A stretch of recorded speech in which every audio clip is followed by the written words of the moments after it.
Morning, Peter. Hi, This morning. hi, Liz. How are you? Good. Good. I'm off camera because I'm like slamming down some lunch before we start. So I'll come back on when it's time. Sounds good. Awesome.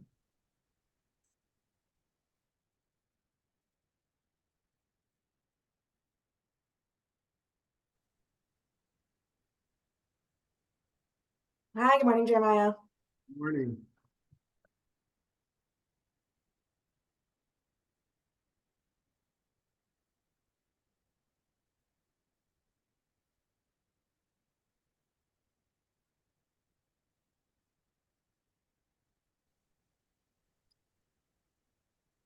Hey, Jeremiah. I Hey guys. just wanted to say before we get started, I saw your post about Mike Leach, Oh, and that was that was awesome. That was awesome. It's pretty amazing that you had that time with him. That's really cool. man, it definitely been a adjustment because Mike Leach was a very interesting character, but yeah, no, amazing guy.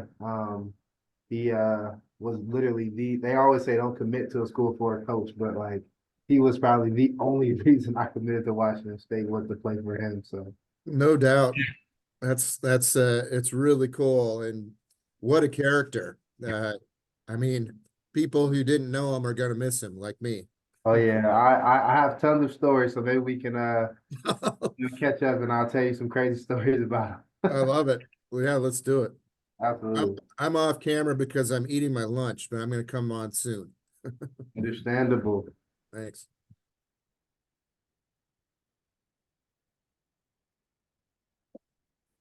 Great. And Neera did say she had a meeting that was going to run up right until about noon.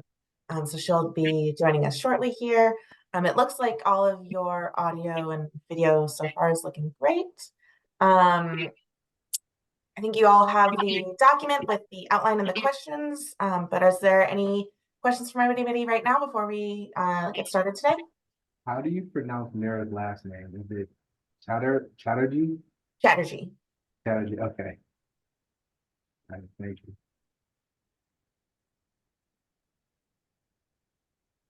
And then with the team, is there any questions that you do not want to answer from the list? All right, cool. No. I will not steer away from the list. Yeah, Jeremiah, don't steer away and just, drive the conversation, Yeah, but yeah, direct questions at people. We're all good. got you.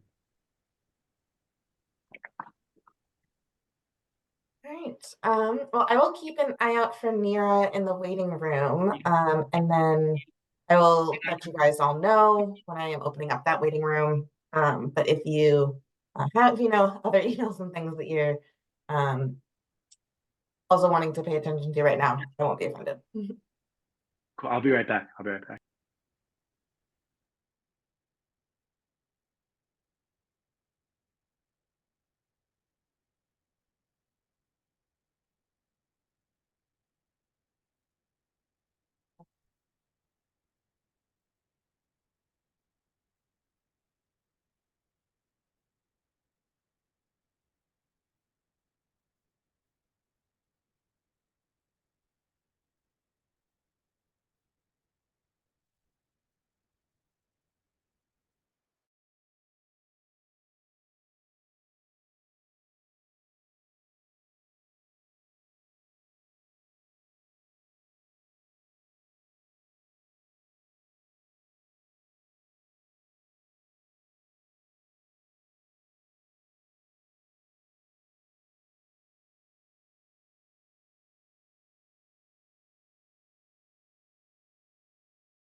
Hey, Pete.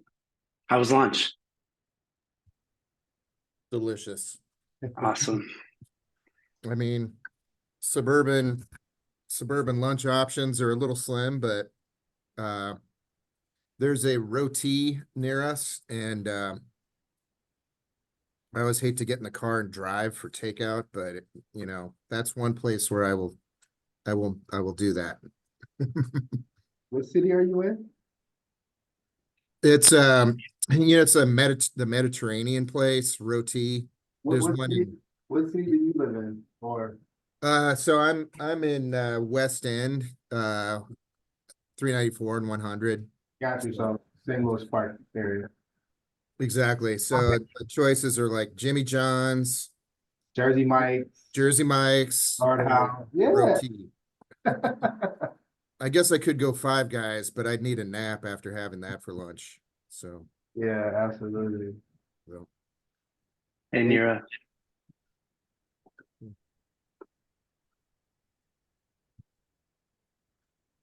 Can I get a quick audio check? There you go. Pete, Costco hot dog, man. Isn't it? That's gotta. I grew up right near where your office is, so but yeah, not too many Costco hot dogs for us. yeah. That of course that would require me getting a membership, which I mean the hot dogs alone may be worth it, but Temples on Sunday. yeah, yeah. When I was a Costco member, I found that we just bought a lot of stuff we didn't need. At great prices, but we still didn't really need it. So, We call it the frozen fruit store. My 3 and 5-year-old call it the frozen fruit store. We just go and load up on big bags with. But while we're on Golden Valley, St. Louis Park dining options, Taste of India and Yangtze, good spots across the Taste of highway for India. you. So yeah, 100%, 100%. Yeah, I think we've got a group headed over there tomorrow.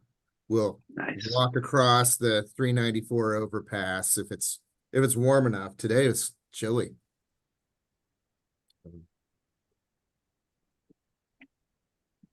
Great. So I went there yesterday for the first time. I pass by it all the time. I had to ask the waitress, like, what is your name? Like, I'm gonna be coming here all the time. So like Where, Jeremiah? Taste of India? yeah, is that the one like right behind the DoubleTree? Yeah, Yeah. that's it. Mhm. All That's it. right. It looks like we are coming up here on 12 o'clock p.m. Are people okay with me opening up the waiting room and letting people in? All right, and Jeremiah, I'll give you a brief introduction and then it'll be yours to take away. I'm good.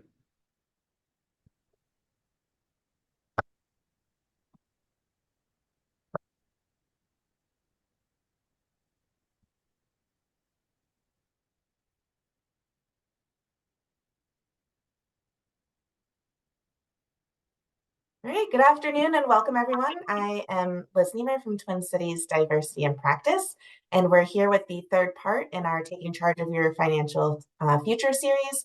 This has been spearheaded by our Emerging Leaders Group, and many thanks to Jeremiah Allison, our moderator today, who is one of our ELG co-chairs. Jeremiah, I'm going to turn it over to you to introduce yourself and our fantastic panelists for this great event. Absolutely. Thank you so much, Liz. My name is Jeremiah Allison. I am a lawyer at Medtronic. I do mergers and acquisitions, and I am also sitting as the ELG co-chair at the moment. Our esteemed panel consists of Ron Garber from Medtronic, who's over the M&A group here at Medtronic, Pete Goss, and Neera Chatterjee from US Bank. And again, Pete Goss is from Pentair.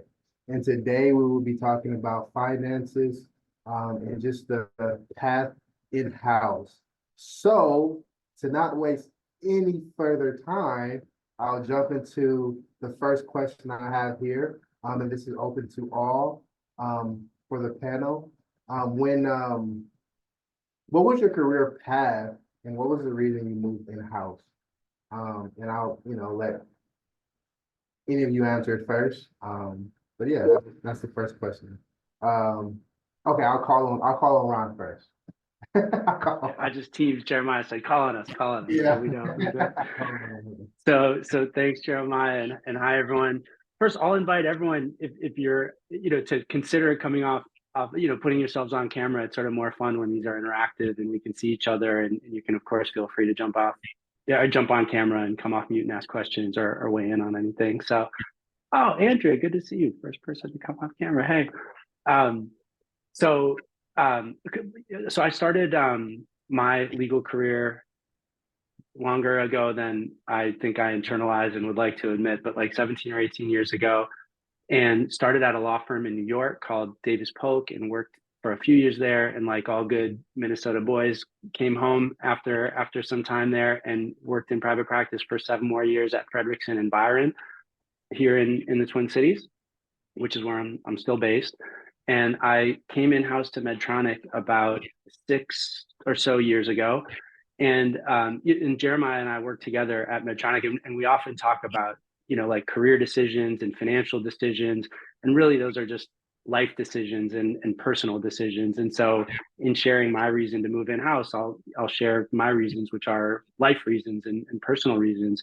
But I was a young partner at Frederickson at the time I made my move to Medtronic, and was really happy, and sort of hadn't given a lot of thought to making a move in-house, and definitely didn't have like a master plan of trying to go in-house.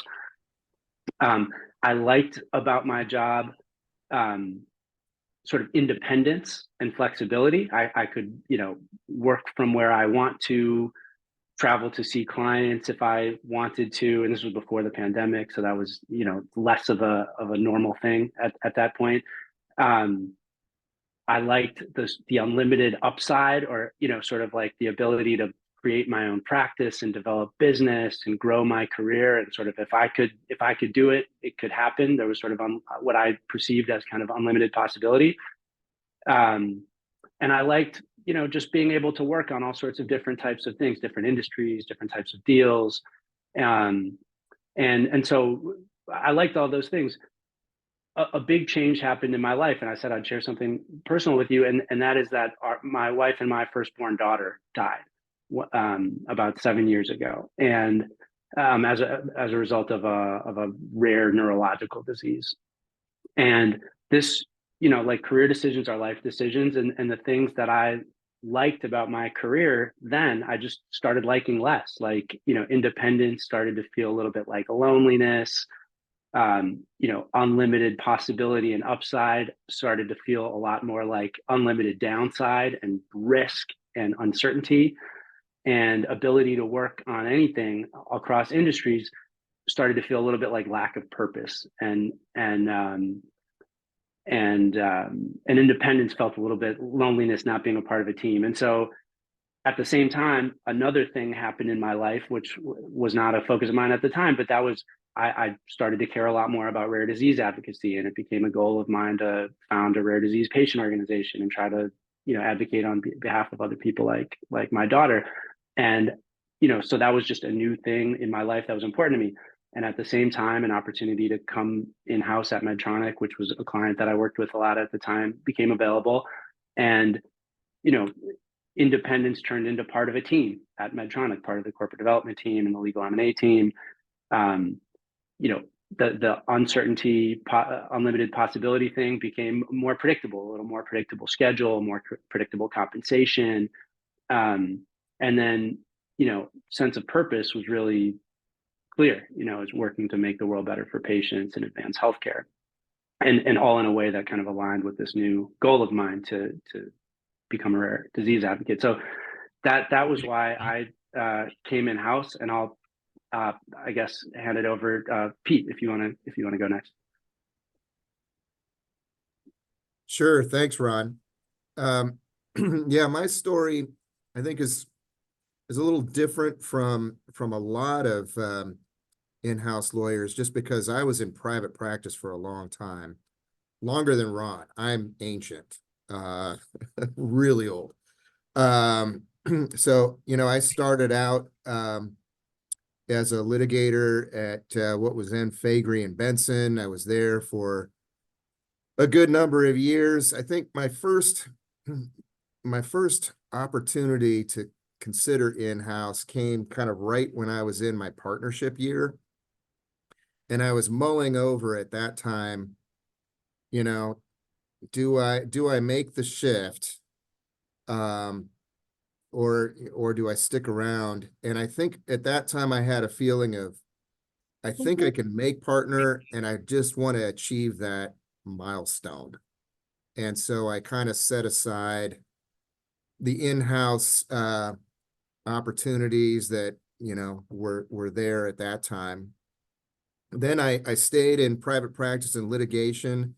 I went from Faegre to work with the Honorable Jerry W. Blackwell at the firm Blackwell Burke. I see a couple of my esteemed former colleagues, partners, compatriots in the audience. So great to have them here. And, you know, that was really practicing litigation at the highest level. I think the highest level available to anyone living in the Twin Cities. And it was thrilling, but it was also really, really hard, really hard work. And the hours were very demanding, and you know, the pressure to generate business is always there. I mean, it helps when you're with somebody like Jerry Blackwell, who, you know, clients would just come to him, right? But when you're in a boutique, it takes a lot to keep the small lifeboat rowing forward. And you know, I decided that I wanted something kind of like Ron was saying, a little more predictable, where, you know, you don't feel quite as like one year to the next, where's this going? And so after being in private practice for almost 25 years, I got a call from a friend of mine who's the GC at Pentair, somebody that I'd worked with in the late 90s when she was an associate at Faegre. And she said, there's this opportunity, head of litigation at Pentair is retiring. Would you be interested? And I thought, wow, this is kind of late in career to be coming in-house, but what an opportunity to be a client. And after you've kind of been in the fray of private practice for many years, you kind of learn to appreciate what makes a good client. And I thought I could actually be a good client, and a good, and obviously a good advocate for my organization. But I also wanted the chance to lead outside litigation teams. And that has been a really gratifying part of the job. I wish that was the only thing I had to do. There's a lot of other stuff you have to do when you're in-house, and Jeremiah will lead us into that. But it's been a real joy to work with great lawyers in both locally and in different parts of the country, and frankly around the world. So I found that to be rewarding, along with just kind of the predictability of the business, the compensation, and just kind of knowing that the enterprise, you know, is there, and you have an important mission within it. So with that, I'll pass it to Neera. Thanks, Pete. Well, I think so. Out of the three of us, I think I'm the only one that has practiced in a place other than Minnesota and had no Minnesota ties before coming here. So I always thought I'd practice in Chicago, which is, I'm from suburban Chicago. Thought I was going to be an M&A lawyer at a large Chicago law firm, and 2 weeks before graduating from law school, they called and revoked my offer, and ended up dissolving. I think the newspaper at the time called it a dazzling collapse. It made a lot of waves. So all to say, I was someone who had, now graduated law school, had nowhere to go, no plans. I knew I had to pass the bar exam, so I really focused on that. But I ended up with an opportunity to clerk for a federal judge in New Mexico, and then my life's path has changed as a result. Sort of the life's purpose and professional goals, I guess, changed, going back to some of the things that both Ron and Pete have shared. But I ended up clerking in New Mexico, and then met my now husband, and we moved to Austin, Texas, and lived there for a number of years. I ended up clerking in federal courts for 3 years and never quite made it to M&A practice. After clerking in court, being in court, I ended up in a job as a litigator for a couple of years at a large Texas-based law firm. And, it didn't really suit my sensibilities, not surprisingly, just sort of given what I thought I would be doing. But it was where I thought I had experience. And, after a couple of years and being sort of a mid-level associate, that was still doing a lot of like discovery and things where I didn't feel like I was owning matters in the way that I wanted to. An opportunity to move into an in-house role at the University of Texas Office of General Counsel sort of came my way. And there were a couple of things that I found appealing about it. One, I felt like I had to have more ownership over my work as someone who was relatively junior, a lawyer. I had a lot of autonomy as a law clerk, and did a significant amount of research and drafting of opinions, and had felt like, I had taken a step back and was not really able to own what I was doing day to day at the law firm. So I thought maybe at the University of Texas, in their in-house legal department, I would have more of an opportunity to have ownership over my work. And I really, quite frankly, didn't see myself ever being a partner at a law firm. The idea of becoming a rainmaker, bringing in clients, was not going to be my strong suit. So, and I didn't really have a desire to do that either. So, so I thought, well, this is great. You got a captive audience. They're stuck with me, and I don't have to go looking for clients. I realized that that's actually not the case, and you do need to develop relationships internally to be effective in an in-house role. And we can talk more about that. But I really enjoyed my time at the University of Texas. I worked remotely when we moved to Minnesota, and continued working for the university for several years. But then thought I really needed to, make Minnesota was my home. We weren't going back to Texas. I need to make myself part of the legal community here, and started looking for roles, and ended up at Wells Fargo in a job that built on a number of skills and competencies that I had developed at the University of Texas. Even though, different sector, totally different role, there were a lot of transferable skills. And found myself being, I think a lot of us in financial services will call ourselves accidental bankers, but absolutely an accidental banker. Was not looking to ever be in financial services. But I have found it to be a hugely rewarding place and space to be in, and issues of financial access align with, my purpose a bit, going back to Ron's point, and really, really happy to be in this space. And I can talk more about sort of how I've had a variety of different roles, even within financial services, first at Wells and now at US Bank. But really that's a bit of my journey, and I'll stop talking and hogging the light. Definitely appreciate it. And, growing up 10 minutes away from USC, we're taught to like strongly dislike anything Texas. So I will not hold that against you there.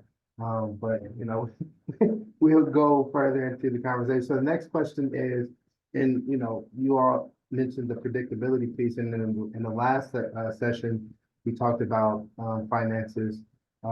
from a law firm perspective, but let's talk about compensation in-house. Like, what does that look like for you all? And then what's the difference between, you know, in-house compensation and law firm compensation? And I'll start with Ron, actually, again, this time. Sure. Thanks, Jeremiah. And I'll take a shot at running through, what compensation looks like in a corporate environment. And Pete, Neera, jump in if I miss anything, if anything is different in your guys' organizations. But, I think we're probably all familiar with law firm compensation. And it's, I think I remember it being sort of dependent on billable hours and, number of billable hours and firm performance. So, you work a number of hours, you get compensated maybe a base and then some multiplier for every hour in excess of par. Maybe you get a bonus if the firm does well. Maybe you get a little haircut if the firm doesn't do well, depending on where you're at in terms of seniority. I think for a partner that becomes, somewhat complex, at least from a doing your taxes perspective. And Pete, you did this longer than I did, but maybe K1s and quarterly filings and stuff like that. In-house, we're W-2 employees, and compensation is I think a little more straightforward, but there are different elements of it that any early career, mid-career lawyer who's interested in at least knowing what an in-house career looks like should be aware of. The first is just a base salary. So we all have a base salary, X dollars, where you're paid biweekly or something, that salary, and it's W-2 income, pretty straightforward.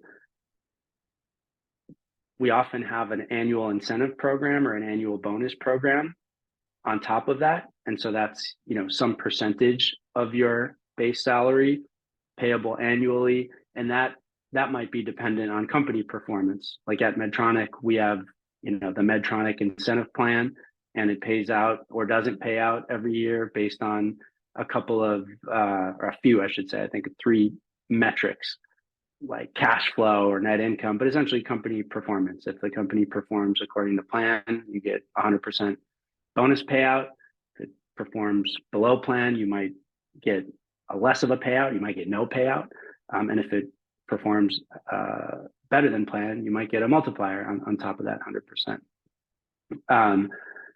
And that's, again, payable every year.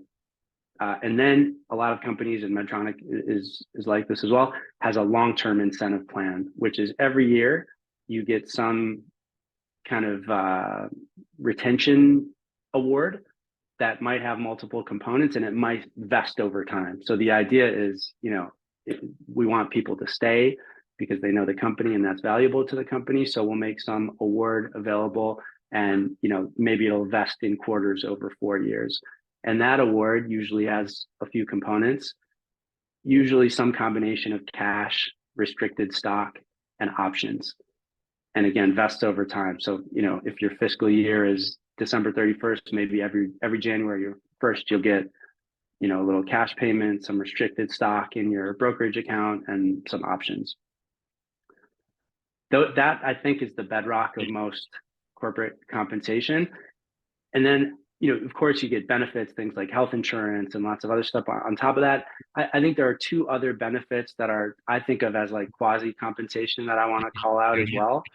The first is an employee stock purchase plan. So if you're in-house at a publicly traded company, many of those companies have what's called an ESPP, which allows employees to purchase stock at a discount, every quarter. And so that can be a nice benefit. You're basically getting a 15% return, to the extent you participate in that, every quarter on whatever you allocate to that program. And then, of course, you're you're exposed to the stock. And so if it goes down, it goes down. If it goes up, great. But that's, you could think of it as a little 15% return, which is quasi compensation. And then I think most companies tend to have, with apologies to law firms, I think more generous 401k matches than law firms. And so that'll depend on company by company basis, but that's like 100% return on any match that you put towards 401k. So that's a nice benefit to the extent the company has that. So I'll stop there. I think those are the basics as far as I'm aware of corporate compensation. But Pete, Neera, please come in over the top if there's anything you guys want to add. Okay, so I guess the only thing I would add, I mean, Ron, it's you hit everything. The big difference that I've noticed, and I think you called this out, in a law firm, you're rewarded mostly based on individual effort. You know, you build 2,500 hours in a year, you're going to get a nice payday. In-house, nobody knows and nobody cares if you worked 2,500 hours. So it's, and if you tell them, they will feel really sorry for you, because why are you doing that?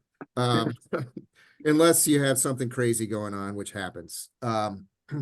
Whereas a lot of the comp, as Ron said, is based on company performance, and it's a little bit more formulaic.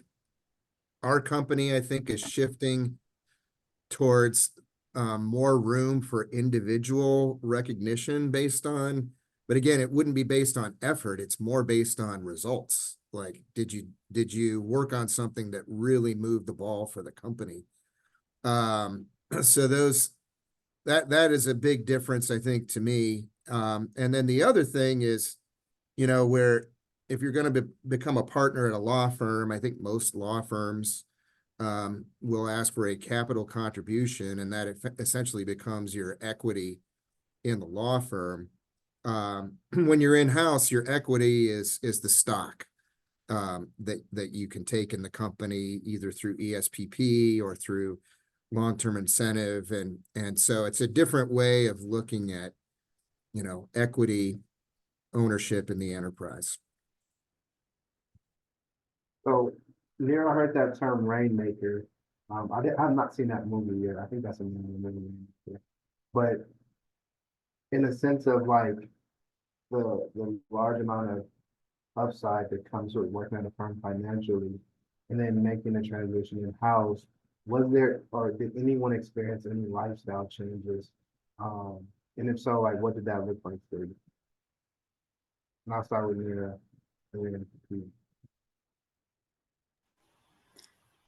Well, I'd say my initial shift, yes, I went from being in private practice to a state employee, so there was a very significant shift. And I, you know, so yes, there was absolutely some planning around whether as a household that made sense. It was a really great opportunity to work at an institution that you may not be super excited about, Jeremiah, but I was very excited to work for. And, you know, so certainly, and I was, again, very early in my career, but sort of was not so far removed from being a law clerk, which also did not pay great. So I think, given all of that, for me at the time, it was not a huge calculus, or did it really result in a huge change in the way that we were living at the time? You know, we didn't have kids. I think that certainly has changed over time and with other roles that I've taken in-house as a result. But I think, I think one of the things that I'd like to share with this group is that sort of it's not all sort of linear in terms of what compensation might look like from role to role. And, you know, for me, I've taken jobs where I've taken pay cuts, and I've done that again with sort of an assessment of what that means for us financially as a household, but also what that means for me as an opportunity for professional and personal growth. So I won't belabor those points, but those were among the things that impacted my decisions. Now, I think Pete and Ron will have a much different story to tell, given sort of when their shift to in-house roles happened in their careers. Yeah, Neera, I'll jump in. I actually don't have that different of a story. Notwithstanding the fact that I went over a little later. I think the two sort of themes that I took away, or two of the themes that I took away from what you shared, were one, saving up and being prepared to be, dynamic and make a move so that if something comes along that you're interested in, you're able to capitalize on the opportunity. And two is just being intentional and thoughtful and analytical about, hey, what does this move mean to us? And so we did similar thing, kind of like some budgeting and what does this look like? And we were, we're pretty conservative financially, and so when I had the opportunity to go in-house, it didn't change our lives much one way or the other, and we were able to do it. I want to hit on the positive side. One lifestyle change was just, like I'll share, really did feel a sense of purpose hit and a sense of fun and camaraderie and team. And I remember like my first week of work, my wife FaceTimed me during the day, and I was literally like in the hallway filming a video with Jeremiah with some corp dev colleagues for our corp dev summit, like a comedy skit. And I felt like I was at summer camp, and I knew this team really well and I liked them. And my wife was like, "What are you doing?" Like, she just couldn't believe, I was just having a great time and enjoying the camaraderie and the kind of sense of purpose I was looking for. And, that was an immediate lifestyle change that, was more spiritual than financial, but was really positive. And then I don't want to sell short. Like, there's tremendous financial opportunity at law firms that should be a consideration, is really attractive. People at law firms can make a lot of money. At law firms, you're the business, you're the center of the business, and there's a lot of economic opportunity that comes with that. And in-house, you're not. We're overhead, and we some you're overhead, and you're a gatekeeper. Hopefully you're not. Hopefully you're an enabler, and we'll talk about that and get into that. But some clients might view you that way. And again, Jeremiah and I, and I'm sure Pete and Neera, in no way, we're enablers, supporters, partners, but you're legal, you're quote unquote legal. And so there's puts and takes, but those were some changes that I experienced that, Neera, I think actually align pretty similarly with some of yours. Yeah, I guess for me, my compensation, I think because I came over and into kind of a senior role, my compensation was actually slightly better. But then again, I wasn't the most successful law firm partner either. I was not making a ton of rain. I was more like what you would call a subject matter expert. There were certain special things that I knew how to do. But a lot of times I relied on people like Jerry Blackwell to make it rain. So compensation wise was not much of a shift. I think, in my case, we have a very lean law department. So I would say my workload probably increased compared to what it was. And my time became much more subscribed. It used to be, okay, I'm working on this handful of cases and I can kind of plan what I need to do around that. And then you go into this position where it's wall-to-wall meetings, and then you're trying to figure out, how do I make time to actually have some mental flow to figure out, okay, what are we going to do here? So I would say from a workload standpoint, that was a slight uptick as well, but not so much so that it affected kind of, the rough work-life balance that I had worked out with my family over, 25 plus years in private practice. And I think the sense of purpose is also important. Pentair is a company that, we're all about water, and the world needs water, and we develop technologies that can move and improve and enjoy and allow you to enjoy water in a way that's more efficient and sustainable. So I think being part of that mission is great. It's not always, not every product is a success. You're not going to love every bit of it, but feeling like you're working towards something that has a goal other than, okay, we fixed this problem, now it's on to the next one. Now we got to find somebody else who has problems we need to fix.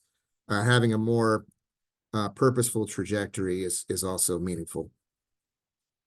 Okay, I know I promised I said I was not gonna go off track, and I'm not. I promise I'm not going off track. But I just want to ask the question because Pete, you mentioned workload, and just want to talk about the difference between the workload in-house and at a firm, and like demystify that perception if some people have the perception of what working in-house looks like. Yeah, I wouldn't necessarily expect a downshift. It depends on where you go and what the role is. For me, it was more of an upshift. And like I said, we're lean and mean. And, I can look at my email inbox and, I think I'm up over maybe 7,000 unread emails because there's just a flood. And so I figure, hey, if it's really important, they're going to find me. You try to kind of go from one day to the next, really keeping a lot more balls in the air. And there's just a lot more, you have a lot more stakeholders, a lot more constituents, and people who need your advice like pronto. And so I guess the difference is, at the end of the day, I'm not reflecting on the day and saying, oh my God, I've been here for 12 hours. What did I do and how do I record it? That's an important difference. You just do the work and it flows, right? So, but in my case, it wasn't really a downshift at all to come in-house. Neera, you want to take that one? I mean, Ron came on, but Neera, do you want to take that one? Yeah, I mean, I'd say similarly. It's different, but it doesn't mean that it's more or less necessarily. Maybe it's more, to Pete's point, but it's a different kind of engagement, I guess, and sort of the expectation and the pulls on your time, whether it's just getting a bunch of meetings put on your calendar and then trying to find the time to think through an issue or think creatively. Like oftentimes I'm just trying to find a couple of hours where I can hammer something out. Those things become challenging. What I do like is having more long-standing relationships with those many stakeholders I have, sure, but it's nice to have sort of deeper relationships and engagement and understanding how we work together and understanding sort of the long-term goals of the institution in ways that I didn't, as a mid-level associate, understand of my clients. For me, that's been really rewarding. Now, in terms of, hours spent working, I agree. I think it's just the idea that in-house lawyers have it so much better and are, I don't know, whatever people do at 3 p.m. and go like kick off work and relax like that. I've not seen that in my nearly, 20 years of in-house practice at this point. Like it's not a thing that I've ever seen. Maybe I just don't know the right people, but so that's what I would say. I'd say like the work itself it just gets accomplished differently, and I have sort of I am touching it at a different point in the process than you would as a lawyer at a law firm.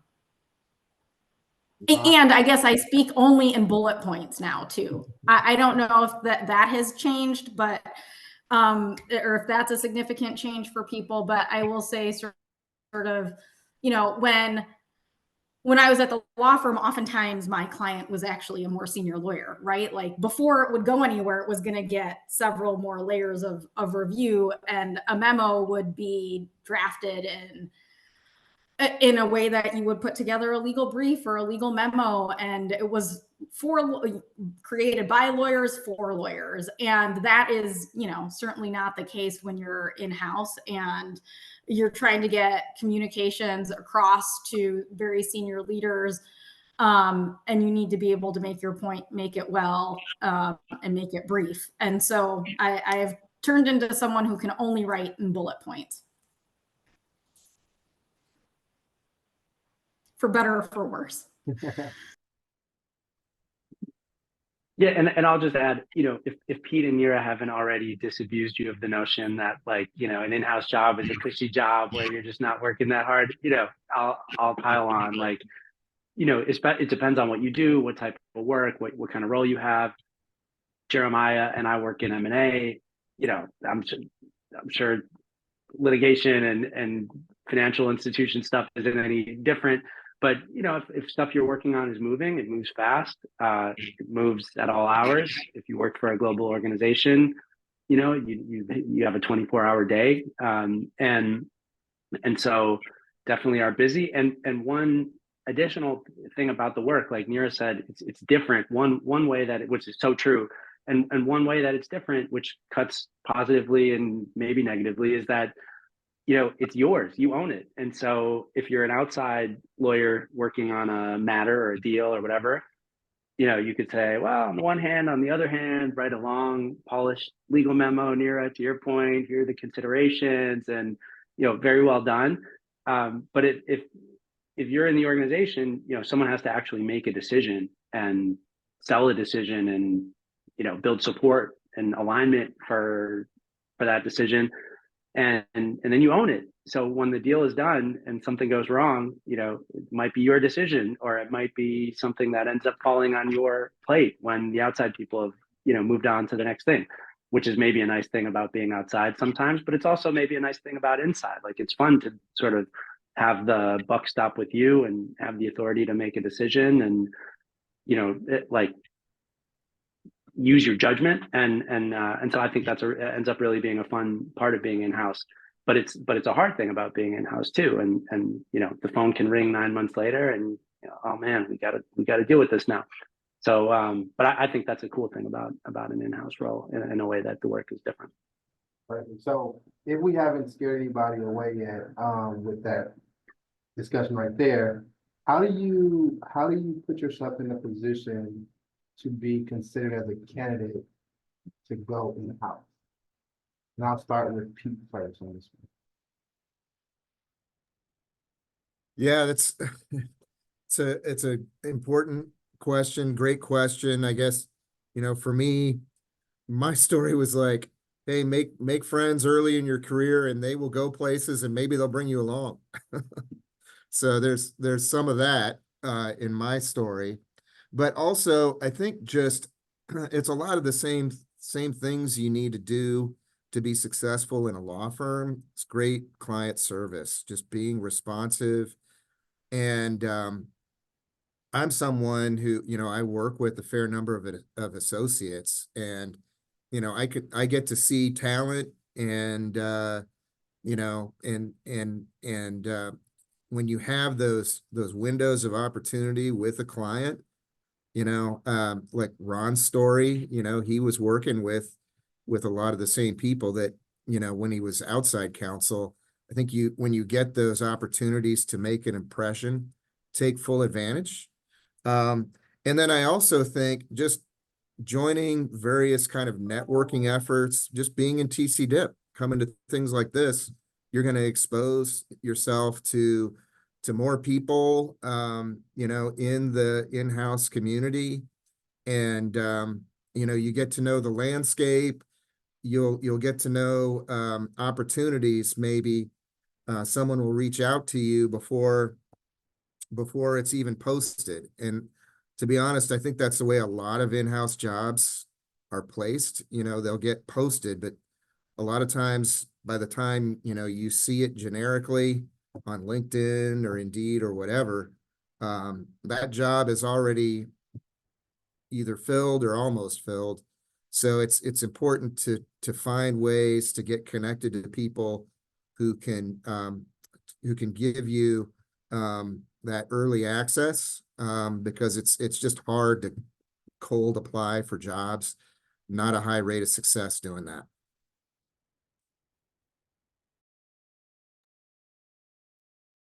Yeah, I'll jump in, and Pete, I'll share. I agree with everything you just said, and I'll share that not 100% of jobs are.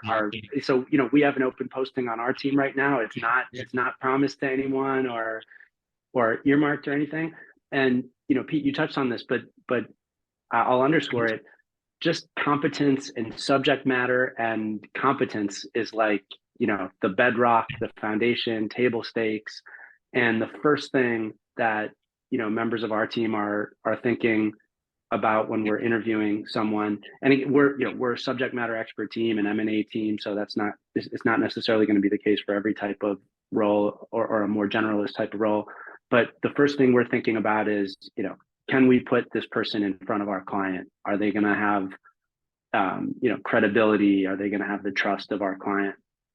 And you get that by, working hard as a law firm lawyer and doing a lot of different tasks and taking on increasing responsibility on a variety of matters. And so, subject matter competence, subject matter expertise is like table stakes, and, work hard, do good work, take on more responsibility. You're going to need that when you get into the role. And, you're going to have to come off as credible and have stuff to talk about in interviews that demonstrate competence, because it's the bedrock. And then I would add, Pete spoke really inspiringly about the mission of his organization. Medtronic is also a mission-driven organization, driven to alleviate pain, restore health, and extend life for patients. And I believe that someone who cares about that mission is more likely to do a good job working for our organization and more likely to stay with our organization. And so one thing that I always look for is, some actions taken that demonstrate an interest in our industry and in our work. And so I think that's something is sort of exploring, honing in on the spaces, industries that you're interested in, and getting active there in a way that gets you knowledgeable in that space and also demonstrates your commitment to that space.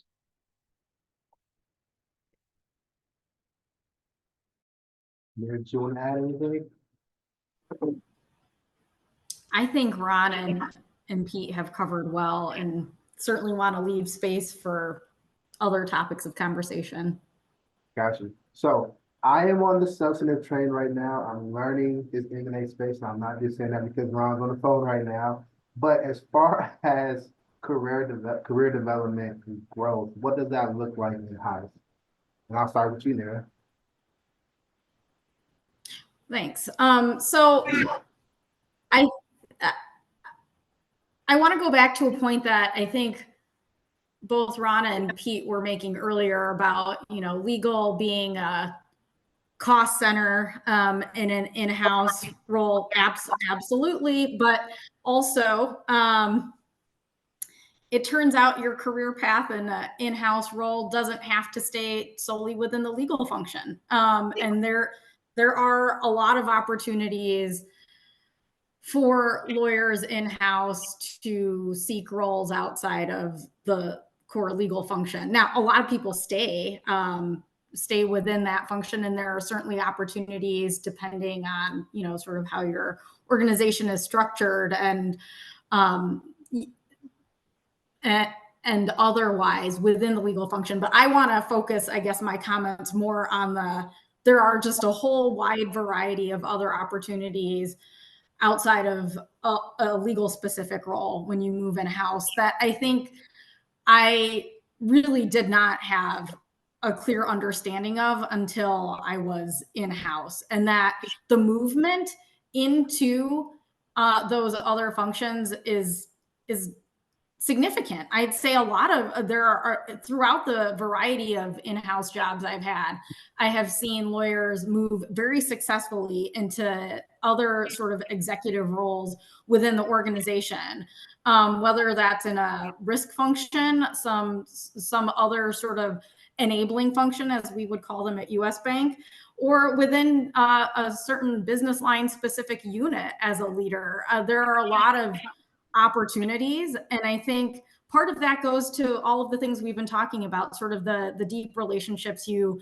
establish internally, just give you an opportunity to explore other roles and options. And oftentimes, I think people find themselves getting those phone calls internally saying, hey, we have a need for X, and we've seen you do this, and we're really hoping that you might be interested in taking on this other role. So, and I would say too, because of the role that we play as in-house lawyers and the practical considerations we are dealing with day to day, we're not always just wearing our lawyer hats oftentimes. And I think that is, again, what makes us sort of appealing to within the organization to explore other options. I also think that, lawyers, for better or for worse, find themselves in the middle of a lot of things. And so we're oftentimes brokering, differing ideas and strategies, personalities to get things done. And we tend to have visibility across the organization in our roles in ways that I'd say other functions may not. So this is all to say that I think there are a wide variety of opportunities that people can explore professionally outside of the day-to-day practice of law in-house. And it's like a whole untapped sort of,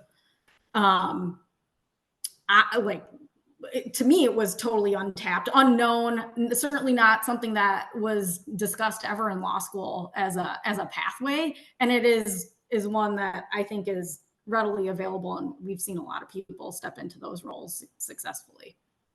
So those are the points I'd make on what are the opportunities. There are certainly other ones that I know that Pete and Ron can speak to. What does growth look like to you, and how? Yeah, so I mean, what Neera related was very well said. I mean, I think just if I can share an example, I have a colleague, some of you may know her from TC Dip, Jahan Jenkins. She came to Pentair as the very first chief IP lawyer, or only IP lawyer, dedicated IP in the company. And, she really streamlined the whole invention, disclosure, patenting process, and just kind of revolutionized the way the engineers were working. So much so that they said, hey, we want you on our team. So she's now the chief technology officer for one of our 3 business segments, but it started with having that problem-solving mindset that we're all of us bring to our jobs. That's what we're trained to do, and once you're in a company, you start to realize, a lot of people have a mixture of different talents, but people who have legal training, they're trained to solve problems. And that is something that we're all valued for. And that can open up a lot of different opportunities. And plus just the accountability. As lawyers, we're more likely to dive into the problem and try to solve it. Whereas other people might say, whoa, if I touch this, it's mine. I don't want to do that. Right. So I think that's important. The other thing that I think is different, and I think law firms have changed since I was a young partner, but I remember feeling after I became a law firm partner, I was somewhat cast adrift. It's like, okay, you're a partner now, figure it out. And companies really do invest in career development and engagement in a way that was not so much my experience with law firms. It's there, you have more of a sense of, we want you to be here, we want you to stay, and we want you to develop in a way that you have a satisfying career and want to stick around. So that can be good. At the same time, in the legal department, it's often, I'm in a small legal department, so you don't, a lot of the career development work that's done in the company sometimes feels like it doesn't really fit to the legal department, right? And so a lot of it depends kind of on your general counsel and the approach that they take. But I would say that there's at least more attention given to career development, particularly after the early stages. I feel like law firms spend devote a lot of attention to developing associates. And then, you're year 10 in your career and like, what am I doing? Right. And I think it's a little different within companies. And I'll just add on the subject of career development and growth. First I'll underscore it's true at a company, the world is your oyster. You can switch from legal to something else. And there's so many different types of roles, at the risk of bringing the subject matter expert nerd perspective. It's also cool to like stay in legal and take on more responsibility in terms of what you're doing. And that's like, another pathway. And Jeremiah and I think are both good examples of that, of people, we're in the M&A kind of lane, maybe not forever, but right now we are. And, each of us at our respective kind of seniority levels and expertise levels, Jeremiah, if I can speak for you, are taking on more and more responsibility. And that's cool. For Jeremiah, that could be, more responsibility on this due diligence exercise or this contract negotiation than the last one. For me, it might mean a different role on a negotiation or a more complex transaction or whatever. And that's cool. And working for a company, you might see more breadth in terms of, matter, or in our case, deal size, type, jurisdiction, and that can be cool and exciting. And then I want to hit the sort of relationship point and again, I think, panels like these, we can really get sucked into talking about networking and relationship development. I'm gonna hit the subject matter expert drumbeat before I go there. Like, it's really important. We got to be good at what we do. We got to know our space and have competence and be able to develop trust. Networking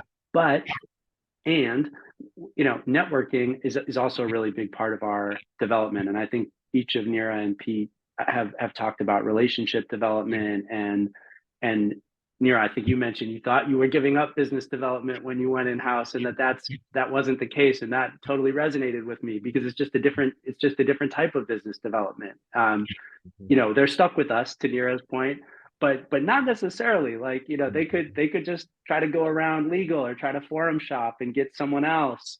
Our old general counsel used to tell a story about, when he broke his arm, he was like in his 70s, broke his arm biking. He didn't want to call his parents because he knew his parents were going to yell at him. And, that can be the case with legal too. Like, our clients may not want to call us because they don't think they're going to get an answer that's helpful or constructive. And so we do really have a sort of business development function in terms of, demonstrating to our clients that we care about the things that we care about. Neera, enabling function at US Bank, like you said, we enable, we help our clients, achieve their goals and get stuff done. And that ends up being business development. And that is fun. It can be fun. And we get to learn about business, and through that relationship development, we can grow and learn about the types of work that other people do, both inside and outside of the organization. And that ends up being a really part of growth. And it's business development internally. It's building a network of external folks that can help you think through, thought partner, get answers to questions that we might not know the answer to. And it's a big and I think fun part of career development and growth in-house. Now, coming to the end of this presentation, last couple of questions. You finally get to offer your hand in-house. Find out you're getting a job. Is there an opportunity to negotiate your offer? And what room do you have to negotiate, period, when it comes to in-house? Pete. Okay. So I really kind of suck at this. I'm kind of unprepossessing, like, oh, I'm happy to be here. And at one point when I was talking to my now boss, she said, I'm negotiating for you now. Why don't you,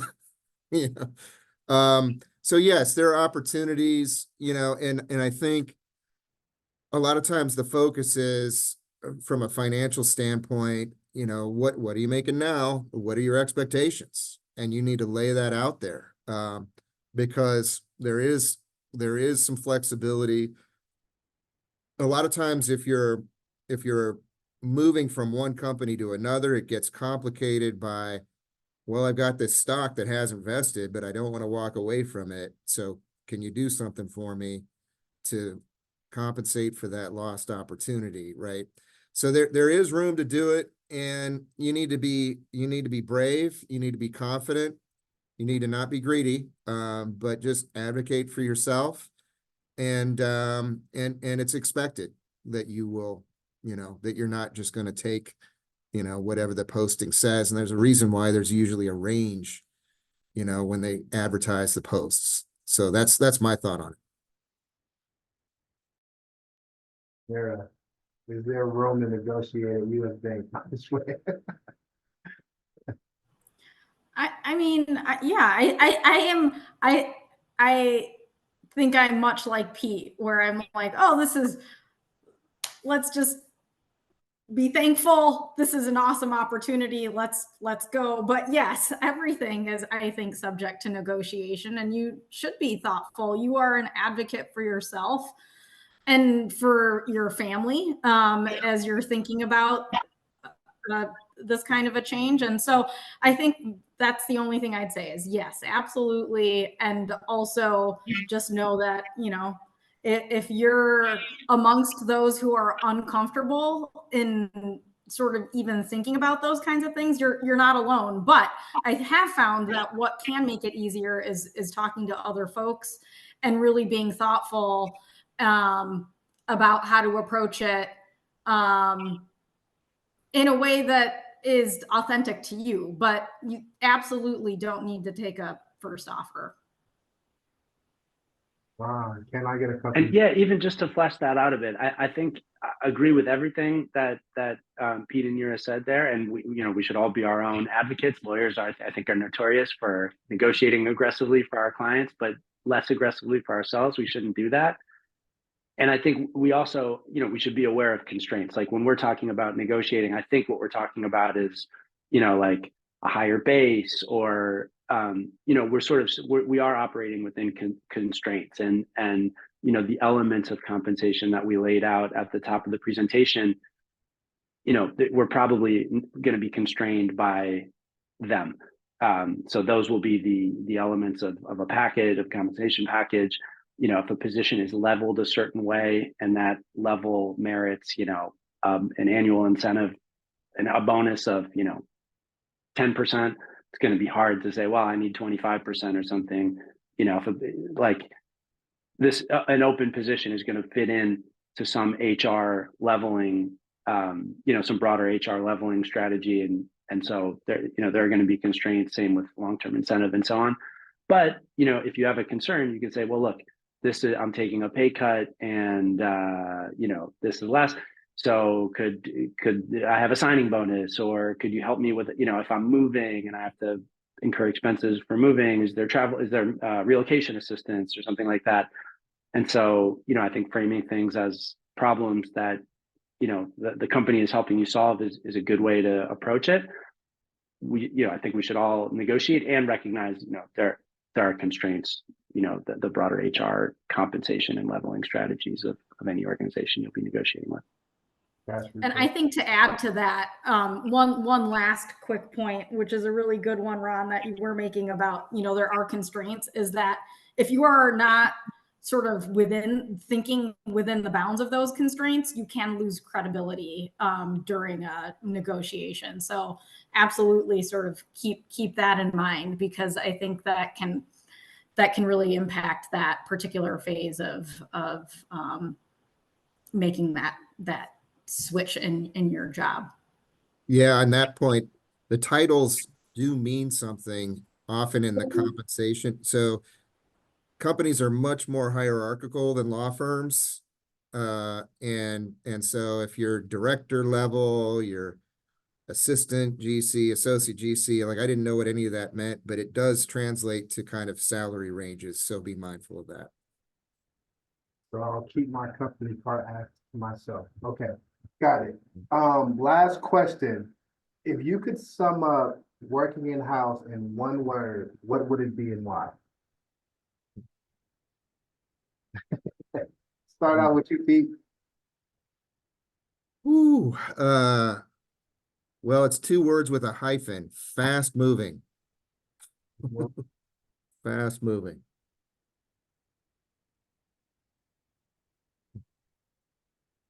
Neera. I don't have one. I don't have one. You're gonna have to come back to me. Ron always has the answers for everything. So All right, I'll supercalifragilisticexpialidocious, and the why on that is because every day is different. By the way, this wasn't on the list of questions, Jeremiah. We'll have to set up time to talk about that. But that's my answer, and the why is, every day is different. It's in the eye of the beholder. Like I like Pete's example of 7,000 emails in an inbox, and Pete's got to decide what to do today. And so supercalifragilistic, you make of it what you will, and so you have responsibility and autonomy to, in the eye of the beholder, what's important to you, what does that mean to you, what do you need to prioritize, what do you need to advance, and it's kind of fun, kind of exciting, kind of zany, a little different every day, fast paced, like Pete said. So Jeremiah, that's my answer. Appreciate it. All right. If anyone has any questions from the audience, I think that's what we're doing, right, Liz? Do we have time for that? Then now's your time to ask. If not, forever hold your peace until the next session. Well, you can't leave a good program like this without some sort of questions. You all were phenomenal, and I appreciate all of your insight. I am a newer attorney to in-house. I work for Travelers Insurance, and I was not that many years out, quite frankly, when I joined. I'm about 5 years out now.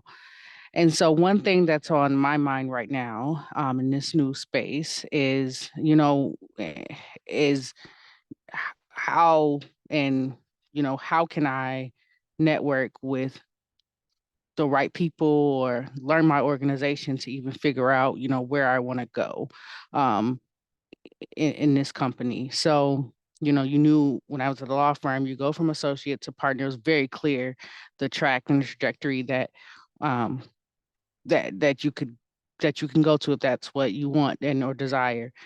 This is a vast organization with thousands of employees in many different departments. I guess for folks that, like I heard Neera say that she didn't start off in the same roles in her organizations. How did you figure out and how did you navigate the company to find something that aligned with your mission and your values and where you are today?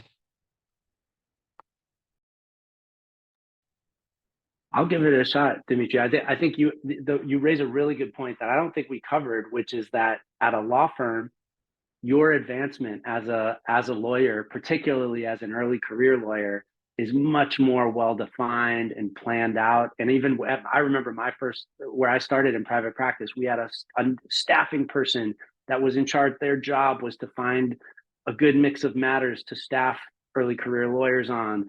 And we had training people and all this rotation programs.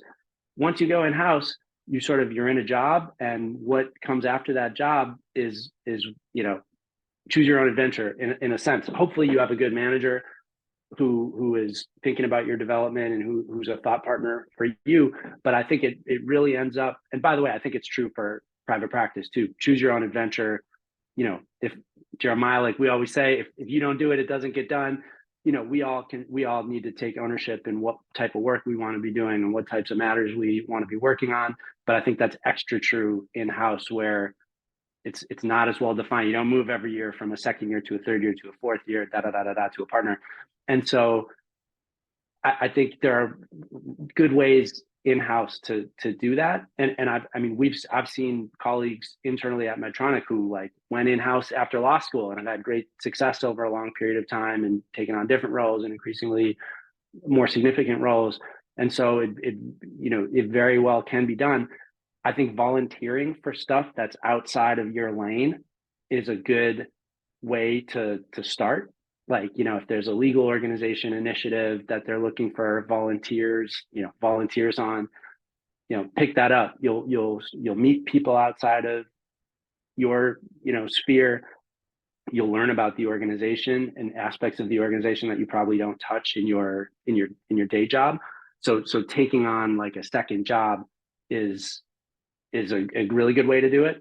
And I think also creating a second job, like just saying, if you spot something, or if you see something, say something. If you see a hole or a gap, or we could do this better. Pete, you gave your example of your friend and colleague who like revolutionized the way that you guys did something as an organization. If you see something that travelers can do better, Demetria or any of us, it's like, hey, I'm going to fix that, and just taking the initiative and saying, I'm going to do it, and then do it well. And over time, doing that, you'll learn something new. You'll meet new people. You'll demonstrate expertise and initiative, and the points that Neera and Pete both hit, problem solving and just being a problem solver, someone who gets stuff done. So I think that's the advice I would give. Volunteer for stuff, and also just create your own path and sort of say, I'm going to do this and make it happen. Yeah, this really gets at the in-house business development that Neera and Ron were talking about. And I can't emphasize enough find opportunities to join company initiatives that cut across different functions and different business units. So I'm the litigation lawyer. Nobody wants to talk to me. Nobody wants to celebrate litigation the way they'd celebrate an acquisition or something like that, right? And I'm not embedded in a business. So in some ways, I'm kind of the sad clown, over here. And the way I've made connections in the company, so our company, hopefully yours has this too, has different business resource groups. So there's a Black employee network, there's a Latino employee network, there's a Pride network. And, I attend those events. I've gotten involved in the leadership for our Pride network. I've done things like we have a team for the MS 150. I got involved in that. Different kind of volunteer things allow you to form these great connections to people that you wouldn't otherwise meet. And you can see what they're doing, understand what they're doing. And then that will really elevate your profile in the organization, and it will give you some kind of cross fertilization to think about, oh, I could maybe move over there, or you'll hear about things. It's just, that's really, in my experience, the best way to kind of, elevate yourself is just making those cross-functional connections.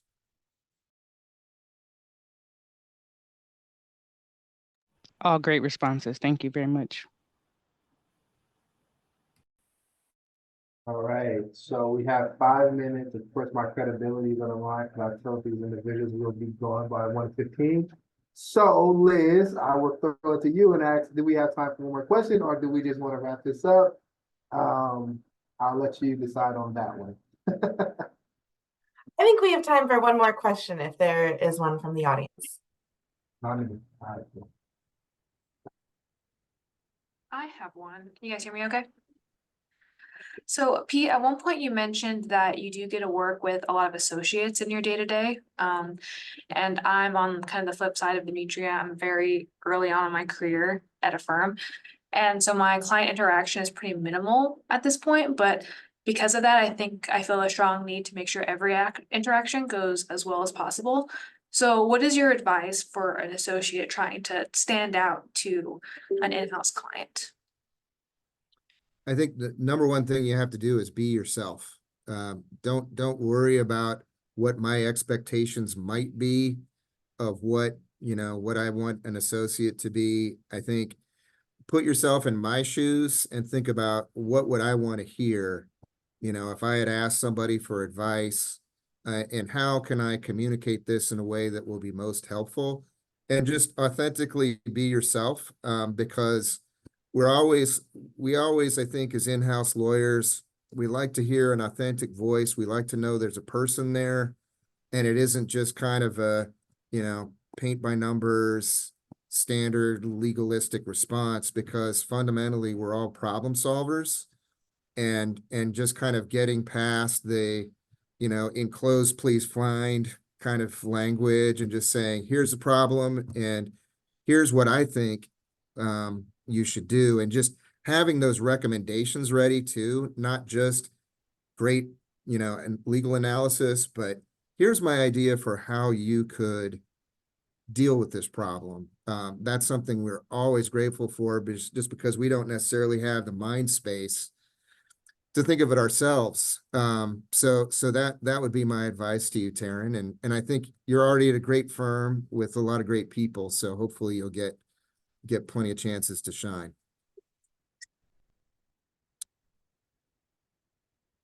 All right. Thank Hey, you. hey, Jeremiah, how you doing? Pretty good. How about yourself? I'm good, good. Hi, Pete. Hi, Ron. Long time no see. If I might add one thing in response to the question that was just asked by the law firm associate. I was at a law firm for 5 years before moving in-house, and there's where I've been for the last almost 15 years now. The advice I would give to you in terms of standing out is on a non-billable basis, asking me about what drives my business interests and finding out the risk profiles of my business, because there's nothing that I, as an in-house lawyer, like less than getting a 15-page memo with every possible risk under the sun. And unfortunately, you as outside counsel won't know my risk profile unless I've invested time, because you've set time on my calendar or asked me, what's my risk profile? What's my business doing? What are some of my key concerns? That helps you to get a little bit smarter. Also, that's the way in terms of authentically networking with in-house lawyers, because I'll tell you, not many lawyers do that, whether they're associates or senior partners. And those lawyers who do take that time to try and figure out what are the things that I get compensated on, what are the things that help me look good internally, I remember those lawyers, and when opportunities arise, those are probably the folks that I'm reaching out to. So that's all I wanted to add to that. Great, thank you.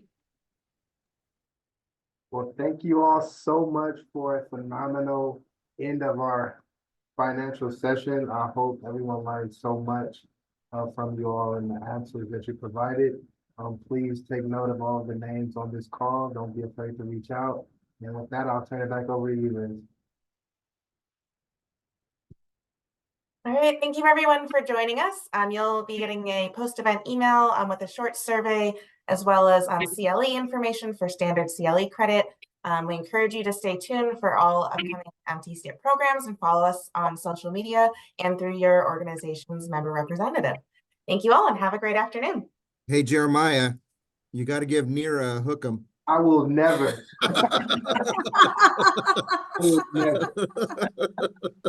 See everybody soon. Have a good day, everybody. All right. Bye.